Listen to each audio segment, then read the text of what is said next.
Mike Bloomberg 2020 is personal, and I think it needs to be personal for all of us, to make sure that Mike gets to the White House, works with all of us to defend our democracy, and so we can defeat Donald Trump. And that is why we are all here in support of him. So I want to thank you all for coming.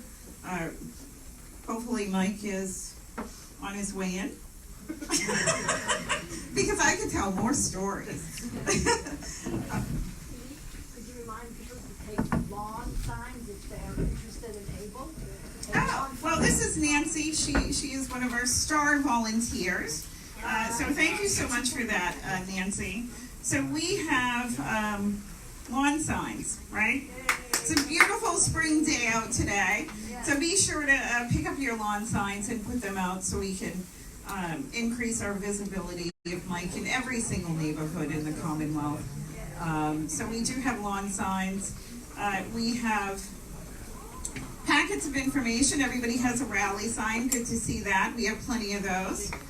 And we have leaflets out front as well. So feel free to take as many as you need and pass them on to your friends.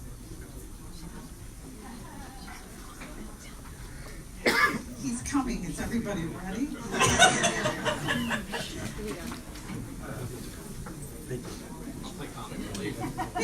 This is Jordan. He's a comedian in another life. Here you go.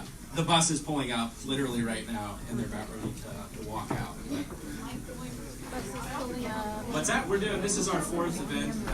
We'll be doing a total of 4 events today. We were in Quincy earlier. So I think as soon as we get in here, we'll give about 3 minutes of remarks, and then we'll do a quick selfie line that will last about 10 minutes.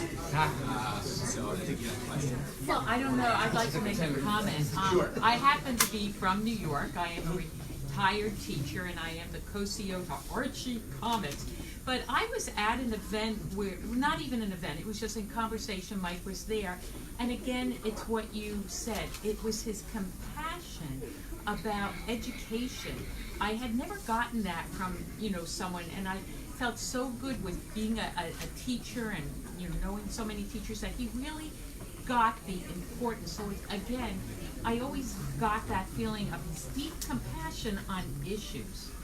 Well, I mean, I think there's a couple things there. I mean, with Mike as a data person, so he's probably not going to give a rousing speech, to talk about things, but his passion and his record of getting things done. And I think, one of the things that we've been trying to focus on here in the campaign is on any other person that's in the race. If you want to talk about gun violence prevention, Mike, working with former Mayor Menino, help fund Mayors Against Illegal Guns. And that has now morphed into Mom's Demand. And now the National Rifle Association is about this far from being bankrupt as a result of their efforts. And people are safer as a direct result of those laws. Julian, in addition to that, I just wanted to say that I had an opportunity to visit with Michael in New York at his invitation for a dinner after the Mayors Against Illegal Guns project was well underway. And this dinner was at his foundation. And I had a chance to personally see his philanthropy and the issues that he cares about. And they are the issues that were just brought up here: education, women's rights, racial equality. He has a long track record of doing the right thing in New York City. And he's a proven leader there. So we have an opportunity here to get with a guy who can do this, somebody who has done it before, and somebody who has not only the resources, but the wherewithal to try to save our country right now. There's a lot of criticism about Michael, quote unquote, buying the election. That's not what he's doing. He's investing in this country. To beat Donald Trump. And if you take nothing away from here, I want you to take 3 things away. 1, Mike is the person that is best situated to beat Donald Trump. As you all know, we can win by 3 million votes in the Electoral College, but if we don't win in North Carolina and we don't win in Michigan, we're going to have that fella again in the White House. The other thing is, he's done more on climate change than any person on that stage. By creating Beyond Coal, here to hear me speak.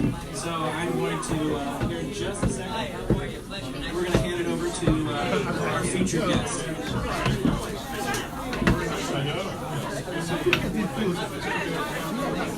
Ladies and gentlemen, Michael Douglas. Well,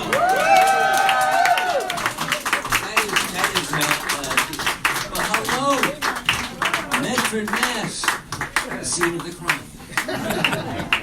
It's wonderful. What a wonderful turnout. Thank you all so much. Breanna, how are you? Just wanted to at least acknowledge and say hello. Very nice to meet you. And thank all of you. Wow, what a wonderful turnout on a gorgeous day like this. And for you to be here means a lot. This office is going to kick some serious butt. I can feel that right now. This is really, really well done. So I guess how did I get here? Well, I mean, I've never done this before. I guess I did it in the movies. I did play the president. I played the president one time. It's a little different. I knew how the script ended. It always makes it a little easier. But, I mean, this is a twofold situation. Like most all of you that are here, I've progressively become more and more concerned about the direction that our country is going in the last 3 years. I mean, core concerns about the Republic, our Constitution, and finding it very disturbing. And at the same time, I was so ecstatic when Mike Bloomberg threw his hat in the ring almost 3 months ago now, having followed him for a long time. And I get a particular kick out of this because, as many of you know, I lost my dad very recently. And thank you all so much for your words of condolences that I've received over the last few weeks. But he was 103. I'll take that, right? So it's a wonderful life.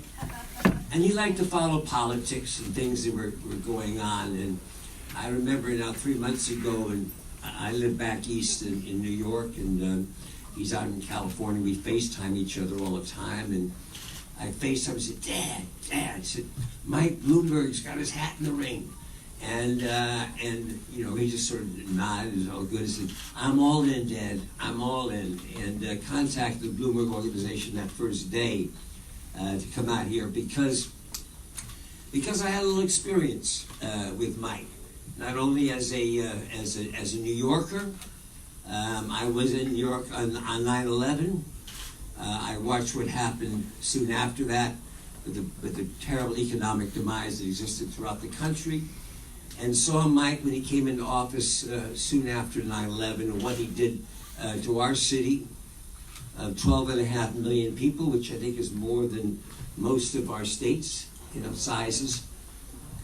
And it was extraordinary how he reached out in so many ways. We knew about him as a businessman, and I guess one of the things that really impressed me is, he froze all his interests when he became mayor of the city for 12 years. And wouldn't we all like to have a company that we just divested ourselves of all our interests for 12 years, and it quadrupled in value while we were gone? I said, I like Mike. This guy's doing something really right. And then I knew he was a successful businessman, but then I saw him as a politician, as the mayor of New York, and his improvements were extraordinary. The city was really hurting. He found 500,000 more jobs for the city. He did a tremendous amount for the education, both public schools, raising salaries for teachers, working on all sorts of programs. His health issues, we know, no one could believe it when he said there's going to be no smoking in bars and restaurants. We went, yeah, right, sure. And he pulled it off. So one thing after another, if ever there was a expression for a candidate, Mike gets it done, this is Mike Bloomberg. I've never seen a guy who accomplishes more and doesn't ask for a lot of, he's not out there, he's not a showboat, he's not a showman. He just takes care of things. He sees a problem and he gets it done. Now, there's been a lot of talk about all the money he's spending for this campaign. And people always ask him, "You're spending so much money to beat Trump," and he says, "Would you like me to spend less?" No.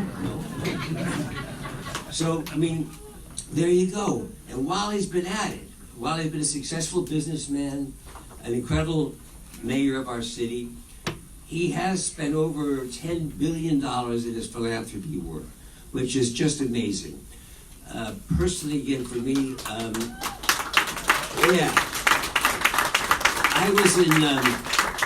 I was in New York in 1980.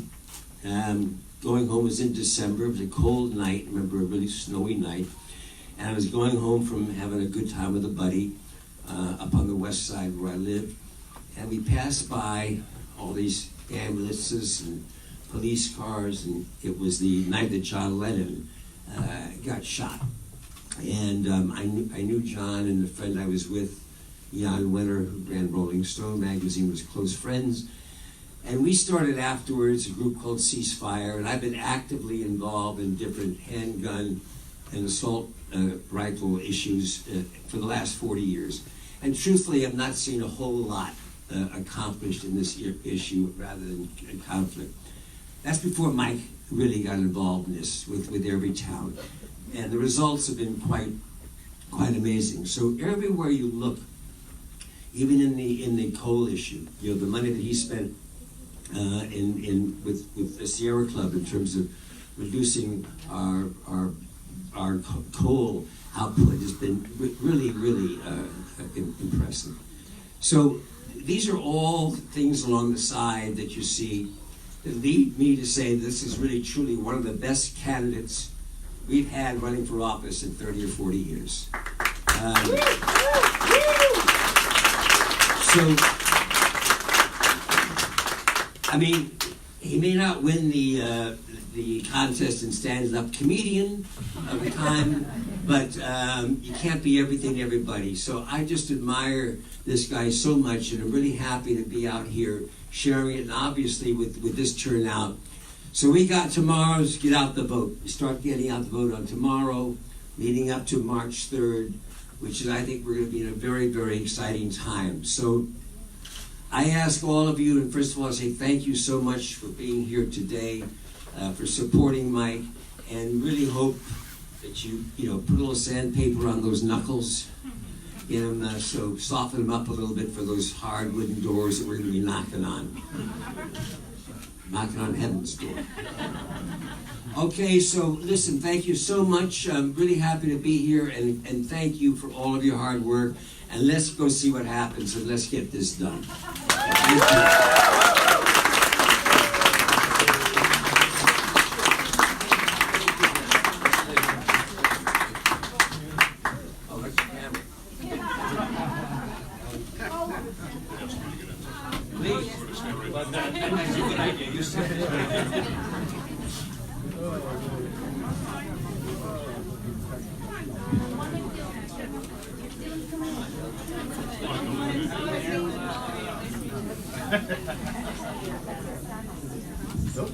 Did I introduce my better half? This is my son, Dylan.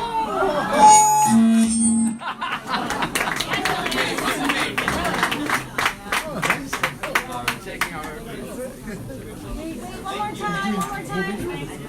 Thank you very much. That's it? You got a picture. I did. Can we take mine? Yeah? Are you Alex? Yes. I'm Palpyra, Rebecca's soon-to-be former mother-in-law.